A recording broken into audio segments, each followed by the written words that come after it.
ইন্না লিল্লাহি ওয়া ইন্না ইলাইহি রাজিউন। এটা কেন পড়েছি ভাই? ফেসবুকের জন্য।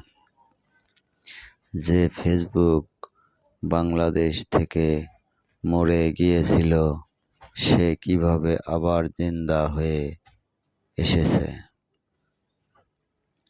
জানি না এই ফেসবুককে জিন্দা করলো কে। ফেসবুক কথায় কথায় মারা যায়,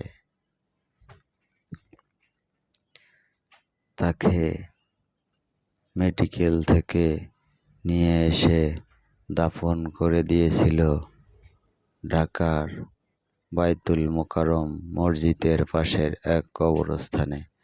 সেখান থেকে কিভাবে মুক্তি পেল ফেসবুক?